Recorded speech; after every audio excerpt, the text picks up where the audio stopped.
My name is Randy Howell, and you're listening to the Faith and Fishing Podcast.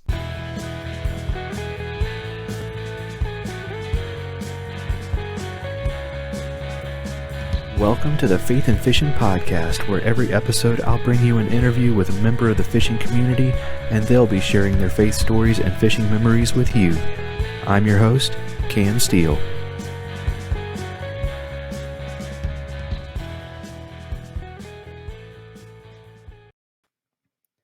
Hey y'all, welcome back to the Faith and Fishing Podcast. Just a few housekeeping things before we jump into the episode. We are still taking entries for the giveaway for hitting that 5,000 listener mark, or the 5,000 listens mark, total downloads, whatever you want to call it. So jump on over to the Instagram at Faith and Fishing Pod, or Faith and Fishing over on Facebook, and find that post and comment your favorite episode so far, and that will get you entered into the giveaway. You'll get gift card from Jay's Jigs, prize pack from Mr. B. Lure Company, and one of the Faith and Fishing shirts. So head on over and do that. We will be doing a live stream either on Facebook and YouTube or over on Instagram. I haven't decided yet, but to announce winners for that. We also wanted to remind you guys about the new merch. So we have a new t-shirt design that says, "Hey y'all," and then Faith and Fishing Podcast on the back. And then we've made some changes to some of the older designs and added a few new colors and stuff like that. So that is all I have for the the housekeeping stuff. So let's go ahead and get our guest introduced right after this.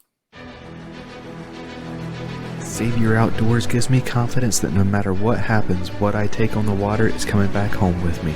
With retrieval devices for fishing rods, bow fishing bows, action cams, and even one that can be attached to your other gear, they've got your whole arsenal covered.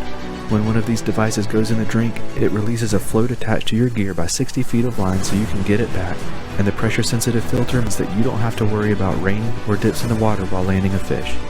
At SaviorOutdoors.com, that's SAVUR Outdoors.com, you can use promo code FNFP15 to save 15% and try them for yourself. Atollas, based out of Charleston, South Carolina, is an eyewear accessory and gear company focused on enhancing your time on the water.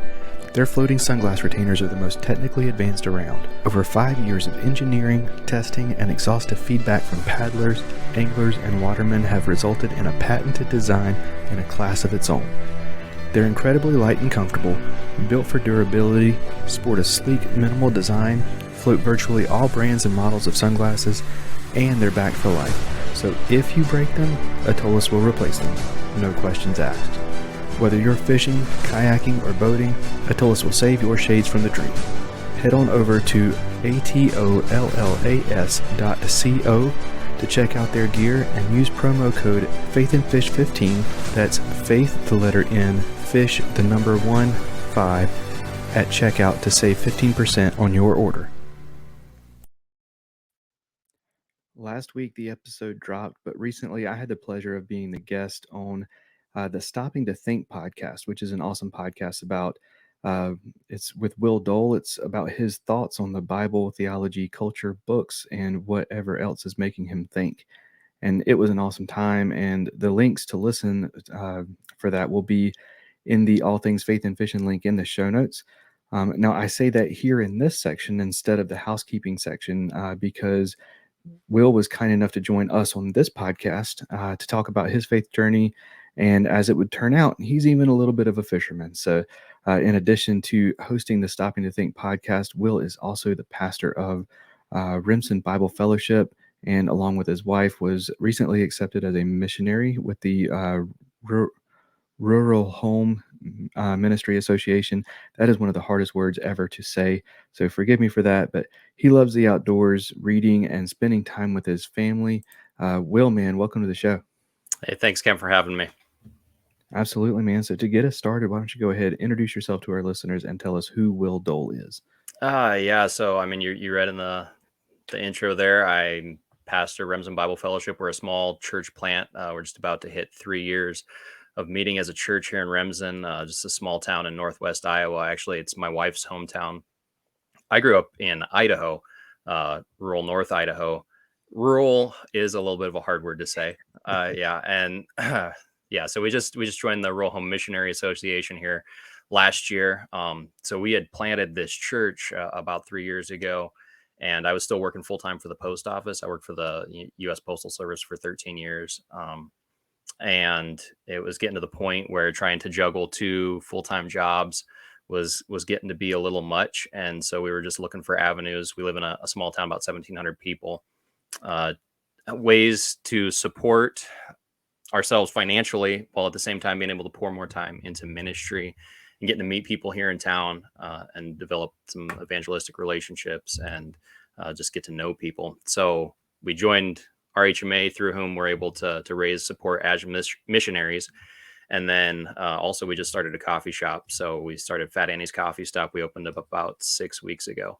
So that's kind of where we're at. Yeah, we've got 4 kids, ages 9 down to 2, which is an absolute blast. Yeah, Sure. so that's a little bit about who I am.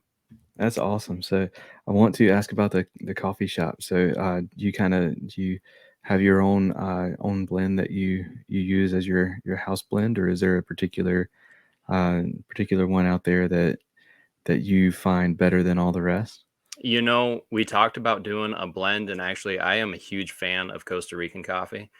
So we just run a straight Costa Rican medium roast, and that's what we use for everything: our cold brew, our drip coffee, our espresso, all of it. We run just straight Costa Rican.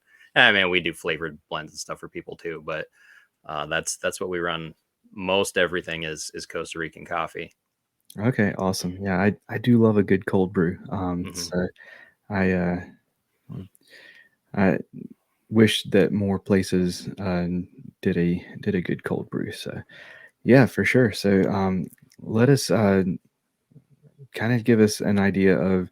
You said that Remsen Bible Fellowship was a plant that's been there for, you said, 3 years. Yeah. What is the process of planting a church like? Oh boy. I can tell you all the ways not to do it. So, I mean, there's a lot of literature out there from the last 20 or so years. I mean, obviously, churches have been planting churches for 2,000 years now. It's not exactly a new thing, but on the other hand, it really kind of enjoyed a renaissance starting in the 80s and the 90s, and really, I mean, honestly, kind of became like the sexy thing to do in the early 2000s, which is when I became aware of it and got interested. But most of that literature, and this is starting to change here in the last 5 to 10 years, but most of the literature that's out there is for urban areas or suburban areas, and we're in a small town, and so there isn't a lot out there on how to plant in a small church. And especially when I started doing a lot of my reading 6, 7 years ago, there just wasn't much there. But for what we did, I can just tell our story, I guess. It's not necessarily how I'd advise anybody to do it. But when we moved to Iowa, so I grew up in North Idaho, like I said, and when we got married, that's where we were living. And I worked part-time out there for a parachurch ministry where we worked with small rural churches, helping them establish youth ministries and just train the lay people in their churches to do that. But that was a missionary position, and I was awful at fundraising, so we weren't making very much money doing that. And I was working part-time for the Postal Service, and this was in the years following the financial crash. And so I wasn't making any money doing that. And so we wound up moving to Iowa just because there was a lot more job opportunity. But one of the things that I had talked with some of the contacts I had out here about was church planting in this town in particular of Remsen was a place where one guy I knew, his church had been looking to plant a church there. They'd prayed about it for years and just hadn't had anybody that they really wanted to take the reins on that. And when we moved to Iowa, that's actually the church that we wound up getting plugged in with, was that church. And after we'd been there for about a year and a half, 2 years, I went to the board of elders and said, "Hey, this town I think needs another church. I think our church has the resources to do it, and if nobody else wants to take the reins, I'll do it." I mean, I'm like 24 at the time, and I think they kind of they all smiled and nodded and said, "Yeah, we'll pray about that, Will." And I think as soon as I left the room, they probably laughed, like, "What is this guy thinking? We don't hardly know him." Um, And so actually I went through kind of a long process. I don't have, I'm in the process of getting some formal education, but I don't have like any formal theological education. And so like I could see why they were like, I don't know that we really want to trust this guy to do something, invest a bunch of time and resources in this. So I spent a lot more time just serving in the church and then serving with ministries in the community, Youth for Christ, and a local homeless shelter, preaching down there and doing a lot of pulpit supply and stuff. Anyway, after several years, came back to the elders with an actual plan and said, hey, uh, here's what I think this would look like, and here's a plan for doing it. And so what we did was we actually started a Bible study over here.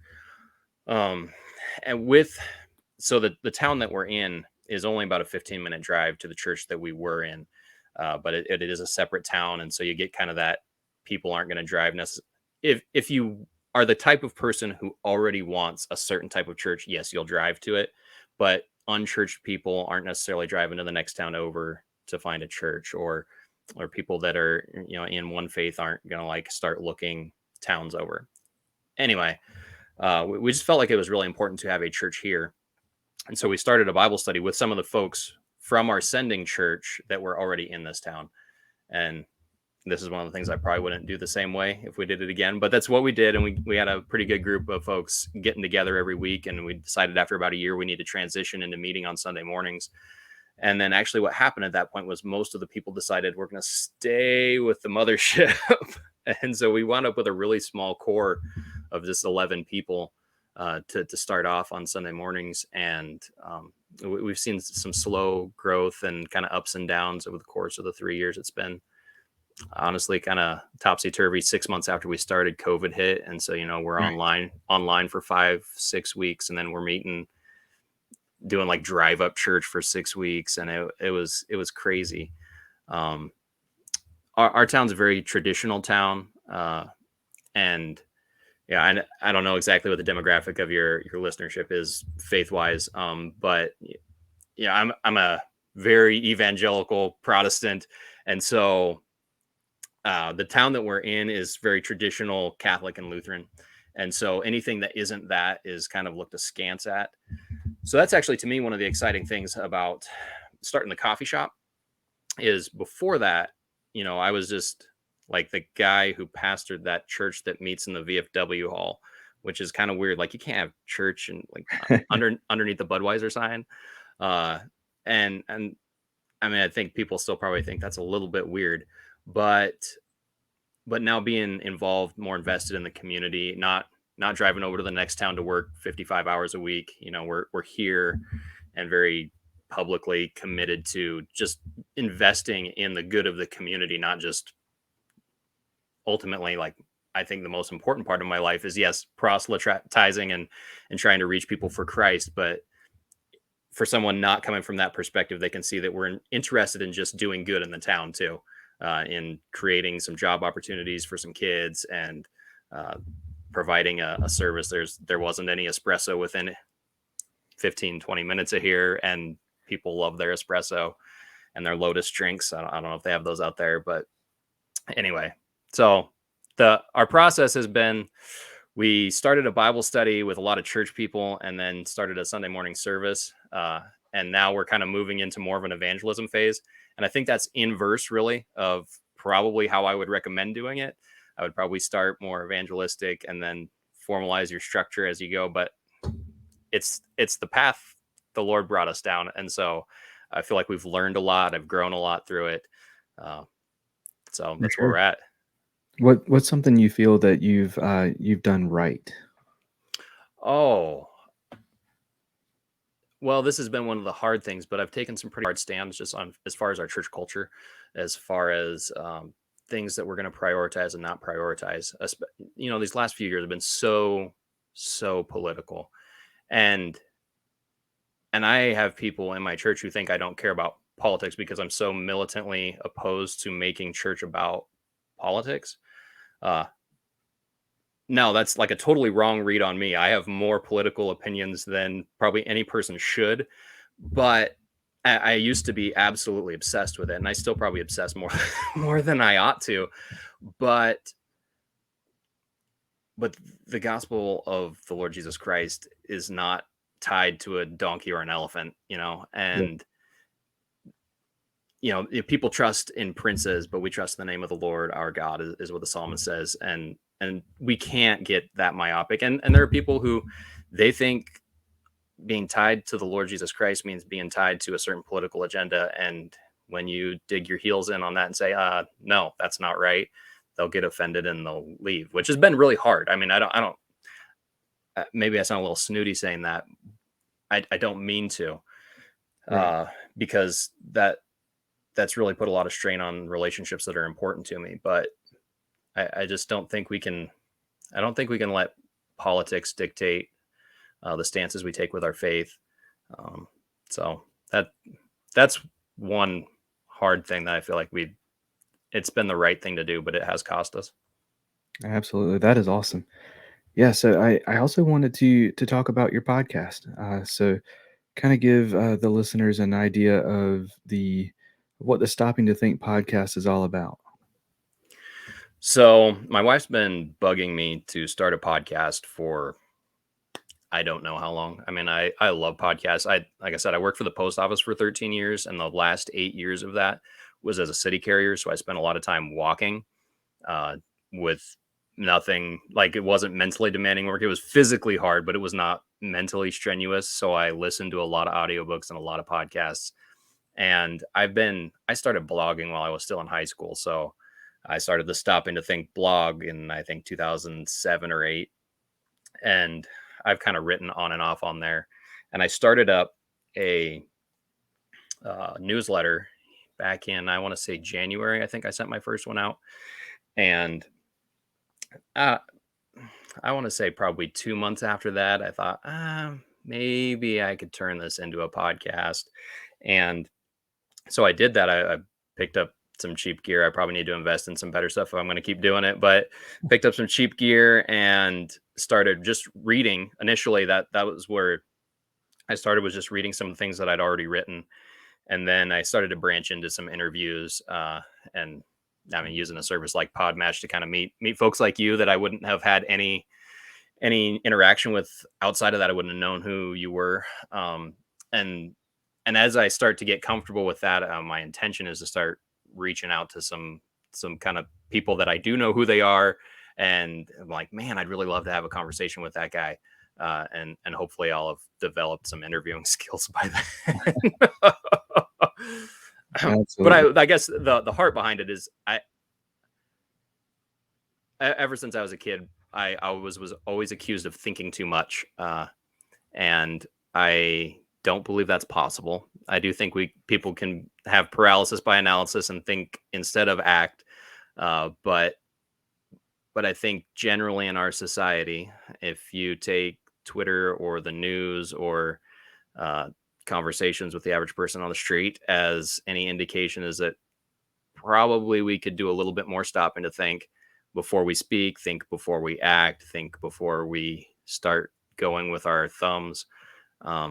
And so I want to talk to interesting people, folks like you. I had a historian, Jim Ambusky, and we talked about just the disappointment that Thomas Jefferson had with George III as a father, and how how the thinking that Americans had at the time of the Revolution about the king, how that relates to how we think about the president today.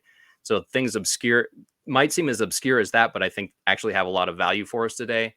And then I've had a couple of great conversations with some pastors, and my interests are fairly broad. I like history, I like theology, I like the outdoors, I like reading and writing. Yeah. Anyway, it doesn't have like a theme other than I'm interested in it. So Right. That's awesome. Yeah. And your interview with Pete Rogers was fantastic. Listeners will recognize his name. He was on here. We talked about, overcoming his stutter and becoming a professional speaker. So, yeah, that was, I really enjoyed that one too. Yeah, I'm really enjoying your podcast, and I'm like you. I love podcasts. I am a podcast junkie. I've subscribed to many more podcasts than I'm like physically capable of keeping up with, but I am definitely all about some podcasts. But you mentioned your love for the outdoors. So let's talk a little bit um, about kind of your fishing background, and your outdoors background. So, what was it? When did you get started on fishing, and who was it, and what was it that got you into it? Oh man, I don't have a memory of a time before I started fishing. Uh, I mean, part of that is probably that I don't have very many memories from super early childhood.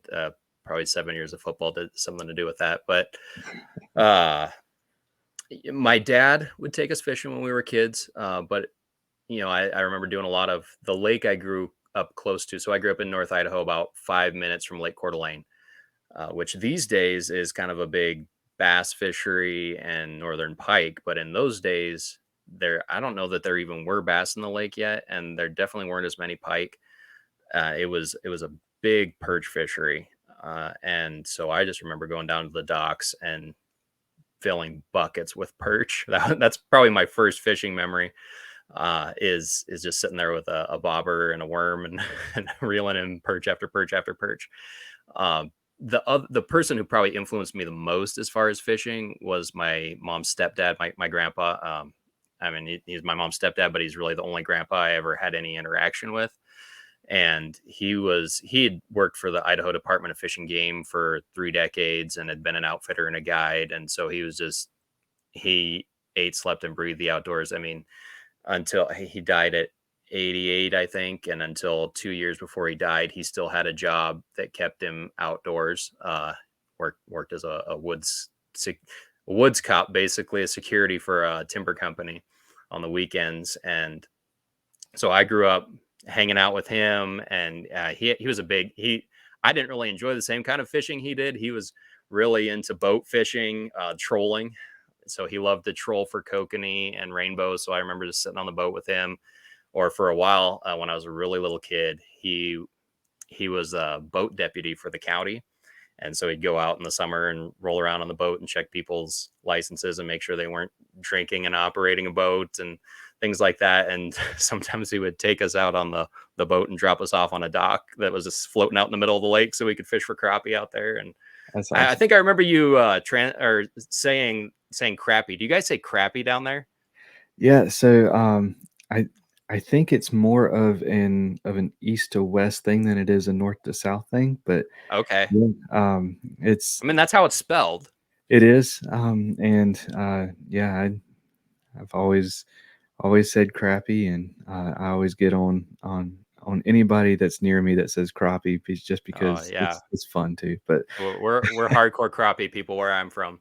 That's how I've heard people say it in the Midwest too. So I don't know. Anyway, so maybe the Mississippi somewhere over there is a dividing line maybe between pronunciations. I don't know. So anyway, yeah, I grew up doing that, and then as I got older and started fishing uh, more on my own or with my buddies, we'd go down to the lake and we'd fish for pike or for bass, and then I absolutely love river fishing. So I grew up on Lake Coeur d'Alene on the southeast corner of it runs in the St. Joe River runs in, which is kind of a premier cutthroat fishery now. At that time, it was still mostly rainbows, but then there's still some West Slope cutthroat in there. And Fishing Game's done a lot to promote getting rid of rainbows and building up the cutthroat population. But that's my favorite type of fishing is trout in moving water. that's awesome. Part of that's because I'm really impatient. So I just like moving with my hands, and I like watching a MEP spinner spin through with crystal clear river. Like I just like it, even if I'm not catching fish. I like the activity. Yeah, for sure. So I'm not super familiar with the geography of Idaho, but how close were you? I think is it the Snake River that's there in Yeah, Idaho? so Where I grew up that's about your- 100 miles north of Lewiston, which is where the Snake Okay. kind of meets. It crosses from Idaho into Washington. Okay. I mean, so it it runs along the border of Idaho and Oregon for quite a ways through Hell's Canyon, and then at Lewiston it turns west and becomes the border of Washington and Oregon. Okay.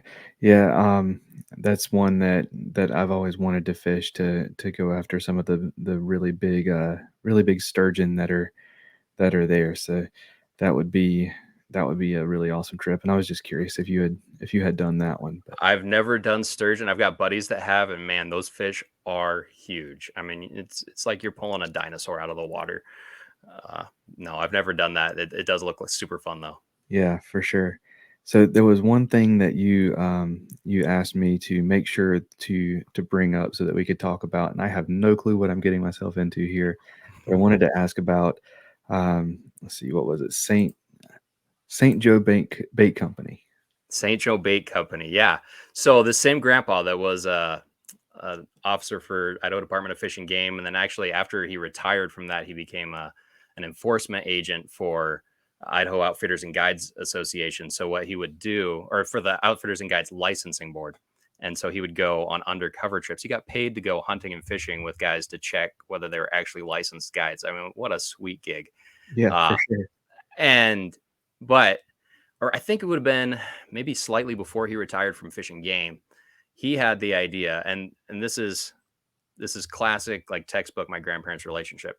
He had this idea of, we need to start a bait company, which then for, let's see here, mid 80s to 10, 20, 30 years, my grandmother wound up running. But this bait company was a maggot company. Like, we didn't sell worms, we didn't sell wax worms, we didn't sell lures. We sold maggots. That's it. And in the early days, so probably the first, I don't know, 5-10 years, thankfully before I got into it and was really heavily involved, they grew the maggots themselves. And so as a fish and game officer, anytime that somebody'd have roadkill, he'd get called up and he had a winch on the back of his rig. And they built this cinder block building out in their field where they would throw this roadkill, or if somebody had a horse die, they'd take the horse in and throw it in this cinder block building, wait for the maggots to come, blow the carcass, and then go scoop up the maggots. And like I said, this was mostly my grandmother. She has like the strongest stomach of anybody I ever know. But I mean, then they'd package them up and sell them as fishing bait. Oh, And you know, you don't hear a whole lot about maggots as bait, but it's huge. At least in our area, it was huge in the wintertime for ice fishermen. They hold up on a line really well, or on a hook really well in the winter through the ice. Some guys swear what they'll do sometimes when you're growing maggots is you'll dye the meat that the maggots are growing on, and so you'll end up with, you could do, yeah, they do all kinds of colors, but we'd always buy pink maggots. Thankfully, by the time I was helping out with this, so this is actually, it wound up being how I wound up getting my post office job. Was my grandparents would go south for 2 months every winter, and so I would house sit for them and take care of all their farm animals, and I would take care of the bait business. So I got to hang out with maggots for a couple months every year and keep all the fishermen happy. Uh, they use them for fishing through the ice, and then also mountain whitefish. It's a big bait. And then occasionally you'd have somebody who moved over from England, and in England they're huge for trout. Like, they swear by maggots for trout over there. yeah. And so that, in the States, I feel like worms are definitely more popular. If you're gonna drown some bait for trout, worms are the way to go. But some people swear by maggots. Yeah, I was gonna say that I listened to a podcast, a carp fishing podcast over in the UK, and they talk a lot about maggots, um, and personally, I've never used maggots. I've used a lot of things for bait, but I don't know that I've ever used maggots. So I'm trying to picture it, because to me, maggots are super tiny little worms. So are you like using a really, really tiny hook and hooking one worm onto a hook, or? Yeah, well, I mean, a lot of ice fishing, a lot of times you're fishing for panfish, and so you are using really tiny gear. And so, I mean, you put one or two spikes on there, and some people call them spikes, and that's plenty, and they'll hold up for. I mean, you'll catch 3-4 fish on the same maggot. Uh, you you can use them on bigger hooks, but yeah, smaller gear is better. My friends always made fun of me in high school. So like when I was doing a lot of fishing in high school, like my friends are always out there fishing for bass, fishing for like, man, I got to catch a big fish. My brothers are huge. I got to catch a big fish. And I was like, man, I get bored waiting for a big fish. So I just want to catch whatever's going to bite. And I see bluegill right here off the dock. And I see that school of crappie swimming through the lake. I'm going to fish for those guys. So I had little tiny gear, my little tiny spinning reel with 4-pound test. And a lot of times I caught fish and they didn't. Yeah, absolutely. I mean, yeah, anytime that I want to, have one of those times where it's like you catch 30 fish in 30 minutes, but none of them are bigger than 6 inches. Yeah, I have just as much fun with that as I do going out bass fishing sometimes, for sure. That's definitely where I'm at with kids at this point. Like the times that I can get out, I'm probably not actually going to wet a line myself. It's all going to be them. Except Right. occasionally my wife will chase me out of the house and be like, you just have to go fishing and do not take anybody with you because you need to go. But, if I'm taking the kids out, like we're going for easy wins. So. Absolutely. Yeah, so there are a couple questions that I always ask all of my guests, and want to make sure that you get a chance to answer them as well. So the first is my favorite of the whole podcast, and I want to ask, what fishing story or memory means the most to you? That's a good question. Which one means the most to me? There's a couple that jump to mind. I might run through a couple if that's cool with you. Yeah. I mean, the first one that jumped to my mind was I'm sitting on the bank of Marble Creek, which is a tributary to the St. Joe River. And actually, at this point, I think what I'm about to describe would be illegal, but I don't think it was then. And I was floating a worm under a bobber, just watching it like cast upstream, watch it float downstream, and it hit this pool, and boom, that bobber goes down. And to me, it was just like the most exciting thing in the world. It was maybe an 8-inch rainbow on the other end, but to me, it was just like, hey, we're camping there on the shore with my dad and a couple of my brothers, and yeah, it was just like that whole experience wrapped up in that one moment. Right before I got married, maybe 2 weeks before I got married, my brother and another guy and I went on a hike through the Bob Marshall Wilderness. So it was a point to point hike. We started on the west side. I think that's the Bitterroot River over there. And we hiked up over the Great Divide down onto, I don't even remember what the river is on the other side. But it was about a 42-mile hike that we did in 4 days. And I bought a 2-day fishing license in Montana. And so all the way up, I was fishing for rainbows, I think it was there. And, just catch and cook it up in your rice at night. And that was, there's nothing better to me. Like, it's definitely not the premier table fish, but there's nothing better to me than fresh trout from the river. Like, cooking it right there where you caught it. Like, to me, that's the best thing in the world. Absolutely. The other memories would just be like, man, times in high school where buddies and I would go out and spend all night on the bank fishing for bullhead and generally not catching anything. Like, we were awful bullhead fishermen. How do you not catch bullhead? But we managed to do it and kill case after case of pop while we did it, and smoke too many cigars. And yeah.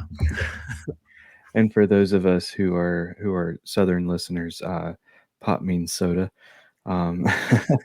Correct. Ruby Red Squirt, to be exact. I'm sorry, what? Ruby Red Squirt.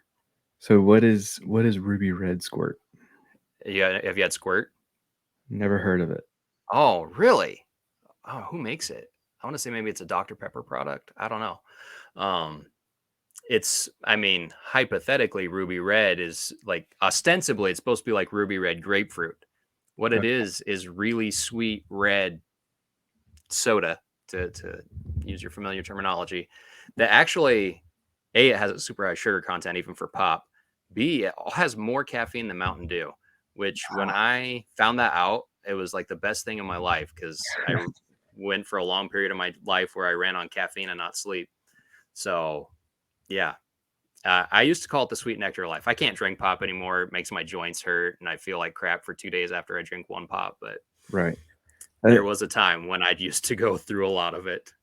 Yeah, I'm starting to get to that point myself, and I am in the process of trying to kick it out of my life, and I am I'm bad at bringing it back every now and then, and once I bring it back once, it stays with me for a really long time, and it's really hard to kick it out again. So, but the one we have here that would it's not near as caffeinated as Squirt sounds like it is, but we have Cheerwine, and that is our red soda. It's like a cherry flavored soda. That's um, and that's one that's really hard for me to give up. So, I've never heard of that. so yeah, it's interesting to know that there are still regional things in the United States that we've never heard of. Yeah. And something as popular as soda. So yeah. So whenever you are typically out fishing with somebody, what's your conversation centered around? What are you typically talking about? Boy, right now, mostly if I'm fishing, it's with my kids, and it's try not to tangle your line next time. Here's how to cast. Uh, no, you can't stand that close to your brother. Things like that. But for several years, most of my fishing that I was doing was just with kids that I knew through the teen center when we were living over in a little bit bigger town west of us. And this teen center was run by Youth for Christ, and so you're just trying to build relationships with kids. A lot of them came from either broken homes or just not super great family situations, and so you're trying to build relationships with them to share Christ, but also just so that they had somebody older in their life that they knew cared about them, that they could talk to. So sometimes I take those kids fishing, and just ask them about life and how things were going, and if there was anything that I could be praying for them about, what they thought they were going to do when they grew up, and just kind of give some life advice. As much good life advice as somebody who at that point was in their mid-20s could give, but maybe more than what they had. And Absolutely. so, yeah, growing up, I mean, when you're hanging out with your buddies, you talk about everything while you're fishing, absolutely everything. And I kind of look forward to my kids being a little bit older to where they're competent with a rod and reel, and then we're not having to walk through that process constantly. And I feel like those conversations will open up with them. Uh, Really, the only other fishing I do with other people at this point is like if I'm going back home and I say, "Hey, will you meet me down at the lake?" Somebody you haven't seen for a few years, and just like you catch up on life. Absolutely. That is awesome. Well, we have a segment that we go through with all of our guests. It's called "What's Your Favorite?" It's self-explanatory. I'm just going to ask you your favorite in a few different categories, and we are going to jump into that right after this. With 30 years of experience of handcrafting lures under his belt, Mr. B of Mr. B Lure Company is making high-quality spinnerbaits, buzzbaits, jigs, underspins, swim blades, and more right here in the U.S. All of his skirts are hand-tied, and all of his baits feature a baked-on powder paint, all metal components, and only Owner and Gamakatsu hooks. All of his baits come in a variety of colors, and if you purchase a bait in the Battle Shad color, 30% of the proceeds go to the Wounded Warrior Project. To see the quality for yourself, go to MrBLureCompany.com, that's MRBLureCompany.com, to place your order and use promo code FAITH1XPOD1X10 at checkout to save 10% on your first order. All right, so to get us started off, what is your favorite scripture? Favorite scripture. A pastor really ought to have like a quick answer to that. I mean, probably the most substantial would be something like Romans 8:1. There's therefore no condemnation for those who are in Christ Jesus. To be in Christ. Probably that or John 1:12. To those who believed in His name, to those who received Him, who believed in His name, He gave the right to become children of God. And just The idea of adoption, that the doctrine of adoption is really important to me. That God adopts us as His children when we trust in Christ. That's one that I've sat with a long time. Probably the one, honestly, that I think about the most is Ecclesiastes 7, where it says, "Better to go to the house of mourning than to go to the house of feasting, for such is the end of all mankind, and the living will lay it to heart. The heart of the wise is in the house of mourning, but the heart of fools is in the house of mirth." And just that idea that death is something we really ought to stop and think about, and ponder, and consider the reality of our mortality, and where do we stand with God in light of that. In fact, the first verse of Ecclesiastes 7 says that, I'm not going to get it quoted word perfect off the top of my head, but it's that the best perfume. Let me pull it up here so I get it exactly right. For sure. Yeah, I found that a lot of pastors, it's not that they don't have one, it's that they have trouble narrowing it down to one. That's true, but that sounds really like pious to say. Ecclesiastes 7:1, it says, "A good name is better than precious ointment, and the day of death than the day of birth." And that's so countercultural. We live in a day where we send old people to nursing homes, and we very often, I think I just read an article in Christianity Today that it's like 38% of people don't even have a service now. And I just think that's absolutely tragic. Not only because then there's not an opportunity to celebrate that person's life and to remember them, but then everybody that's left behind isn't having the opportunity for closure and to mourn properly, but also that's just a really important time to think about your own life. And so Ecclesiastes 7 is a passage that I come back to a lot. I don't know that I've ever done a funeral where I didn't touch on it. Absolutely. What about a particular story from the Bible? Is there one of those that's your favorite? Again, I don't know if I have a favorite. I really enjoy John chapter 9, where Jesus heals a man who'd been lame for 38 years. And you get into that story, and when he's healed, the Pharisees flip out at him because he's carrying his mat on the Sabbath. And then they go to his parents and say, "Is this really your son? Is this really the guy who was lame?" And they're like, "Yeah, it's him." But, well, how did he get healed? Well, we don't know. They know, but they're afraid to say anything because it would cost them socially. And so they're afraid to talk about it. And so they go to him, and he's like, yeah, Jesus healed. Well, he doesn't know who it is specifically yet. He just knows that somebody healed him, and he knows that man probably should be trusted because God used him to heal him. And then he asks him, "Why do you want to become his disciples too?" And I just love the snark in that answer. So I love John chapter 9. I've also really been thinking a lot about 2 Samuel 24. I preached on it a couple times lately at a church camp, and then another church I was visiting.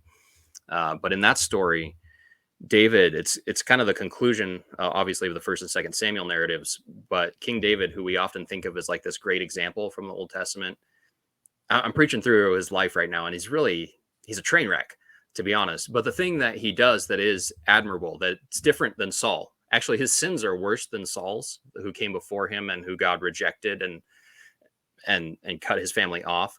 But David, even though his sins are worse, he turns to God in repentance from his sins. Instead of making excuses, he says, "No, Lord." But then in 2 Samuel 24, he sins and he recognizes it, and he goes to the Lord and repents. And I think in that moment, God does forgive him. I mean, God is glad to forgive our sins when we ask, but he still faces the consequences of his sin, which again, like that cuts against the grain of we think that if God forgives us, then that means no consequences. But what that actually means is if God forgives us, he removes the condemnation, the eternal condemnation that comes from our sin, because that's all gone to Christ. But in this life, there still really are consequences. And I think that, I mean, as a dad, that's a huge lesson that I'm trying to impart to my kids. Like, your actions really do matter. God, it's not going to change how much God loves you. It's not going to change that he's there for you, that he's happy to forgive you, that you're secure eternally in Christ if you trust in him. But your actions still do matter. Galatians 6 says that whatever a man sows, that will he also reap. God is not mocked. And so, yeah, those are two stories that I really have been thinking a lot about. Yeah, absolutely. All right. So, what is your favorite fish to catch? Oh, it's trout and rainbows, just because I've caught more of them than others. I've never really lived in an area with brown trout. So I'd kind of like at some point, like this is my bucket list. I haven't actually told my brothers this, I don't think. Maybe I have. I have 8 brothers, but I've got 2 that I'm pretty close to in age and just like relationally. And when our boys are a little older, I'd love to do like a trout trip where we just like start in Colorado and maybe work our way back up to North Idaho where we're from. I think that would be a blast. Take our boys and do that and try to catch browns and rainbows and cutthroat and brookies, and yeah. That's awesome. So, in your part of the country, are rainbows technically native, or are they naturalized and um, but or introduced, stocked, that kind of thing? So North Idaho, where I'm from, they are native. Like they're native to the west slope of the Rockies. But out here, like anything that's here is planted. Yeah, any cold cold running water fish, clear anything that needs clear water isn't native to Northwest Iowa. Uh, Okay. Yeah. So, in our mountains, we have rainbow trout that are stocked, and they are not a native species to North Carolina. The only native species we have is the brook trout. Um, but yeah, I was just curious because I'm trout are one of those that I don't know a whole lot about, whereas most other fish I've studied anyone, um, more than any other thing I've ever studied, and hmm, I wasn't getting graded on it. So, um, yeah. You but know yeah. what's interesting with trout, and this is just something I've observed. I'm not a great fisherman for anything, but I feel like trout have produced some of the best fishing literature. Oh, absolutely. Absolutely, they have. And I think part of that is because a lot of people just fly fish for them. And to me, this is totally like just conjecture, but it seems like the kind of person that would be happy just like going back and forth with a rod is the kind of person that's sitting there thinking and tends to be like just the more literary type. I don't know if there's anything to that or not, but like, I mean, current guys like Tom McGuane, big fly fisherman, yeah, and I've got old books on my shelf, and any of them, of course, you go back far enough, and that's what fishing was. You either used a net or you were a fly fisherman. But Right. Yeah, absolutely. As my listeners know, I work at a bookstore, and the fishing section that we have is one that's kind of like it's near about every book has one of my staff picks in it, and yeah, the fly fishing is what most of those books are about. mm, You got guys like John Gierich and Lefty Kreh, mm, guys that are absolute legends in the sport, and then guys that are kind of upcoming. Uh, they, I think it's Dave Coggins, just came out with one somewhat recently called The Optimist that is absolutely fantastic. Um, Thomas McQuain's uh, fishing books are they're definitely not my favorite. They're a little bit um, what's the word? I don't want to say pretentious, but oh, pretentious is a fair word for Tom McGuane. Like um, I but I just finished A Life in Fishing. Oh no, The Longest Silence. yeah, A Life in Fishing is yeah, the subtitle. yeah. And I mean, there are some fantastic essays in that book. And there There are are. some where I'm like, dude, you are so pretentious. And part of that I enjoy. Like, okay, so being someone fly fishing for tarpon, like that's kind of a pretentious activity. And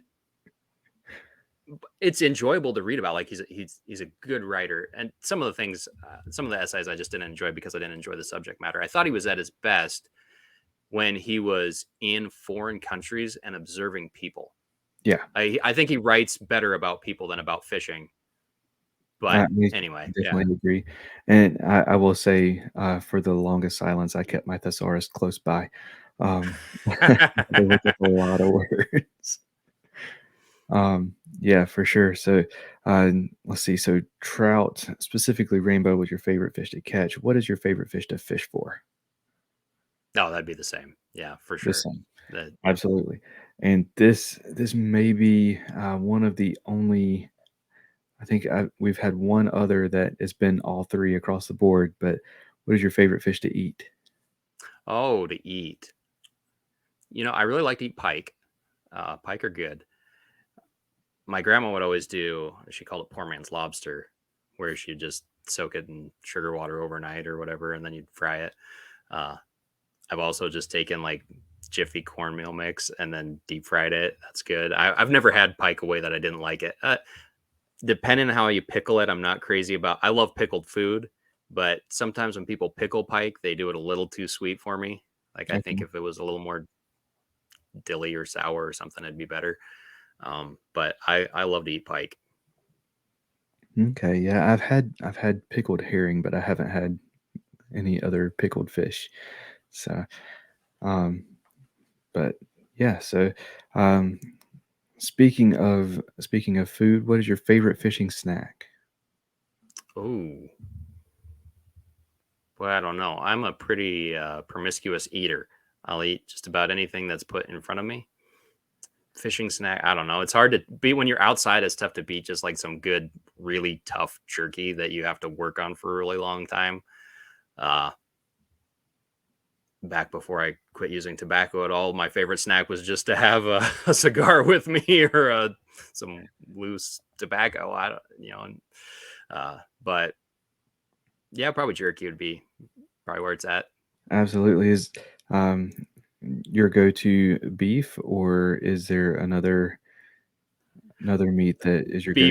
Beef's usually what I end up eating. I mean, if I've killed a deer recently, then venison jerky is always good. But it's been a while since I had venison in the freezer. So, I hear you. All right. So, what is your favorite lure to throw? mep spinner.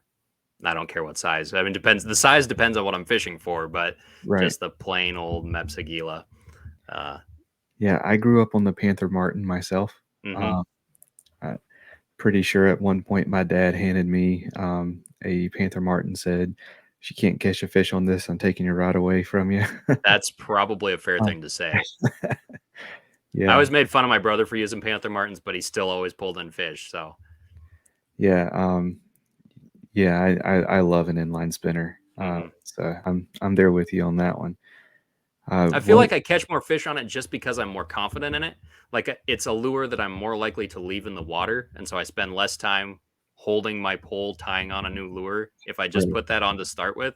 And so it's in the water working and catching fish rather than moving from my hand to the line to the tackle box and back and forth, which is if I'm using other things, I'm not very patient with it. So Yeah, absolutely. So I don't want to ask for GPS coordinates or secret spots or anything, but what's your favorite body of water to fish? the St. Joe River, which I if any of my brothers are like, probably shut up, don't tell people to come to Idaho. But I remember seeing Sandra Day O'Connor on that river, so it's not exactly a trade secret that that's a good place to go fishing. Um, yeah, it. I love being up there. To me, that's just like it's not home, but it's close to home, and Right. I just love being in those mountains, and it's as romantic to me as anything. So Absolutely. And your favorite time of year to fish? probably fall. Not because I've had more success in the fall, but just because that's my favorite time to be outside. Okay. I For sure. love being outside in the fall. Is that smell? This morning it was kind of cool, and I thought it almost smells like fall. We're getting close. So that's that's by far and away. I mean, growing up playing football, fall like that's that smell in the air and being out, hunting bear, hunting deer, hunting elk. Like you're out there in the fall. I like being out in the spring too. Summer, I am not the biggest fan of. I hate the heat. And so why I moved to the Midwest where it's hot and humid. Sometimes God calls us to places that wouldn't be our first choice. But I love it. I really do love it here. I shouldn't say that, but yeah, I like the fall. Absolutely. So, there in Iowa, when does fall start? Depends on the year. We had one year a couple years ago. Maybe now I think about it, it was 2016, so it's been a while back. But we had 70 degrees clear into November, which was just insane. I'd say pretty consistently, you're going to be getting cool nights by the end of September into October. That you can usually count on. It's even if it's still pretty warm during the day, it's going to at least start cooling off at night. Which is, to me, that's the hardest thing about summer is you're not getting cool nights. Right. So. Yeah, for sure. Has it been a brutal summer there this year? Yeah, off and on. We did have a week where it was really nice. It was like 80 degrees and 50 at night, and that was fantastic. But it's been pretty warm. Yesterday was like 102 or something. Yeah, Which I know in some parts of the country isn't crazy, but for here we've had a lot of 100-degree days this year. It's felt like Florida here for the past, I guess, a little over a month. Like it's thunderstorms every day, humid, triple-digit weather. It's been miserable, and I am ready for fall, for sure. But yeah, so we are going to start wrapping things up, man. So if you would let us know what do you have, what is upcoming for Will Dole um, for Remsen Ministries and for the Stopping to Think podcast. Oh, just ministry wise, we're moving into fall, and so we'll start hopefully some stuff for kids. We actually still haven't done our vacation Bible school that's coming up, so just the normal church stuff. Hoping to get some men's ministry going this fall. That's one thing that. So I just left the post office less than a year ago, so we still kind of are in the transition process of like having more time to invest in people, and so figuring out what that's going to look like. I'm hoping to get a men's group going, which I think will be really good. On the Stopping to Think podcast, I've got a couple of good interviews coming up. Yanni Grostinopoulos, who's a leadership coach, is coming up on the podcast. A couple of different guys, a couple of different pastors. Douglas Brower, a guy who's served several places in the States and overseas and has written a memoir on that. And Mike Moffat, who's a guy out in the Northwest, hosts the Bible Jazz podcast. He's coming up on the podcast. That was a good conversation. And I'm, just looking to expand that a little bit and have some more interesting conversations with people of various backgrounds. And so I'm looking forward to that. I also have a newsletter that I work on. I'm always poking away at different writing projects. So absolutely. And are you still, is the blog still a thing that's going, or has that kind of all moved over to the podcast platform? So I don't do a ton on the main thing that ends up on the blog itself is book reviews. So I utilize a Goodreads account, and then I cross post those on my blog, willdole.com. And that actually, the blog itself is the easiest place to find everything else that I'm doing. It's got links to sermons from the church and to my newsletter, which is through Get Review, which is part of the Twitter platform. And so the easiest place to get to that is from willdole.com. Awesome. And I want to give you an open floor for shout outs for supporters or anybody you want to say thank you to, anyone you want to give a shout out to, all that good stuff. Oh boy, I should have thought about this a little bit harder. It's now a closed business, but I will mention again the St. Joe Bait Company because that was so formative for me. Anybody who fished using maggots in a lot of the Northwest for a long time would have been using St. Joe Bait maggots. I mean, Sportsman's Warehouse was probably our biggest buyer in Missoula and Spokane and Coeur d'Alene and Boise even for a while. So like, yeah, I actually miss a lot of that. Sound weird to say I miss working with fly larvae, but it was really relaxing, and you knew lots of people. You just knew where it was going, and you're like, man, a lot of people are having a lot of fun. Yeah. So it was pretty sweet, and it was a really formative experience for me because I started taking care of that business for months at a time when I was in my teen years, and I just it developed a lot of maturity in me having to take seriously running a business. And so shout out to my grandparents for throwing that responsibility on me. Absolutely. Right. I wish I knew off the top of my head all the supporters. So through that Get Review platform that I send out my newsletter through, you can sign up for the newsletter. It's absolutely free. But there's also the opportunity where you can be a patron and support it. And so there's several people that support the writing monthly. And I really appreciate that. I mean, it kind of gives me more incentive to write and to keep disciplined at it. I kind of let my writing fall off for a while. And um, and I would be tempted to do that again, especially now that I'm podcasting. But it's interesting. So I mean, you've done some speaking and some preaching, I'm sure, through your years in youth ministry, and it's a very I've always been a writer. So I started writing. I actually started my first newsletter when I was a little kid, like 11 years old. I started a newsletter for teenagers. I'm sure they were very interested to read what an 11-year-old had to say, but that's just always been something I've been interested in. I love the written word. I love the page or the screen as it is now. And just language is fascinating to me. And so, like I said, when you're preaching, you're using words, but it's very different. Communicating orally is very different than communicating through writing. And so it's something that I'd kind of let slip in a lot of ways. And I'm happy to be disciplined to be putting that out. I put it out every 2 weeks. Every other Wednesday, the Stopping to Think newsletter goes out. So Awesome. And if you want to, I'm sorry to interrupt you. I should shout out my wife right here. Andy is the best. She's put up with me now for almost 11 years of marriage, and I couldn't ask for anything better. That's awesome. And I want to give you an opportunity, if you want to throw out, social media, that kind of thing, if for you or for the church or for your podcast, if listeners want to follow you and keep up with your adventures, how do they find you? Yeah. Personally, I'm not on social. I got off of social media.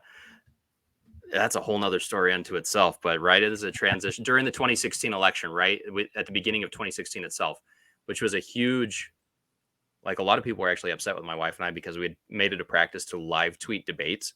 And anyway, we were at a point in life where we just decided it wasn't good for our parenting specifically at that point. But then our marriage and our mental health, I think, probably were also involved as far as being involved. This was before it was like the cool thing to do, like, I'm going to go off social media for my mental health or for my interaction with the real world. But we were ahead of the curve on that one. And we're now, I mean, the church is on Facebook, Remsen Bible Fellowship. We're also on YouTube. The podcast is on, I think, all the major podcast platforms. I mean, Apple Podcast, Google Podcast, Stopping to Think. If you Google us, it should pop right up for you. And you might have to filter through a couple with similar names, but Stopping to Think is the only Stopping to Think podcast. So personally, really the only place to find out what I'm doing is at willdole.com, which is pretty straightforward. That's why I bought that domain, was once I got off social media, nobody knew how to find my blog anymore. So I bought my name domain. Awesome. Well, Will, man, thank you so much for coming on the show. This has been a fantastic conversation, and I wish you all the best, man. Thanks, Cam. I really appreciate the opportunity. Get Outdoors Pedal and Paddle in Greensboro, North Carolina offers a wide range of products and services designed to help protect the environment and enhance the time people spend enjoying the outdoors.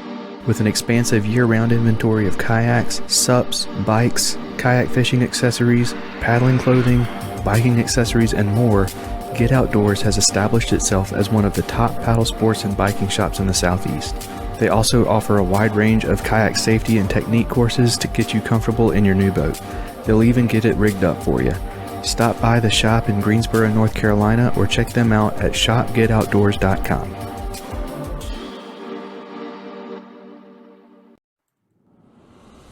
Whether you're a Ned Rig vet or a finesse fishing noob like me, Jade's Jigs is your source for high-quality finesse jigs that raise the bar by being lead-free. Using a tin bismuth alloy not only makes Jade's Jigs eco-friendly, it also makes the jig lighter so you get the same profile with less weight for the fish to feel. Check out jadesjigs.com, that's JADESJIGS.com, to see their full lineup of jigs, styles, and colors. And since you're a Faith and Fishing listener, you can save 10% on your order by using promo code FNF10 at checkout.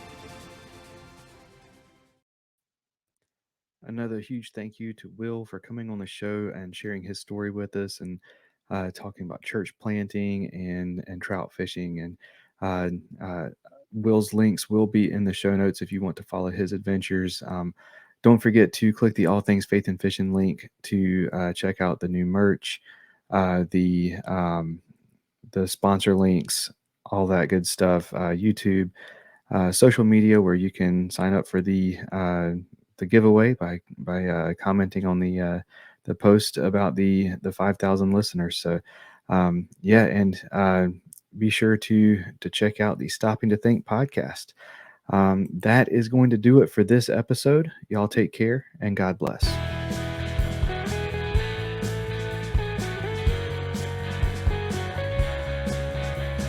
Thank you for listening to the Faith and Fishing podcast. Faith and Fishing is produced and hosted by me, Cam Steele, and is sponsored by Jade's Jigs, Get Outdoors Pedal and Paddle, Save Your Outdoors, Atollas, and Mr. B Lure Company. Be sure to give us a rating and a review, and to subscribe wherever you listen to podcasts. That's going to do it for this episode. Y'all take care, and God bless.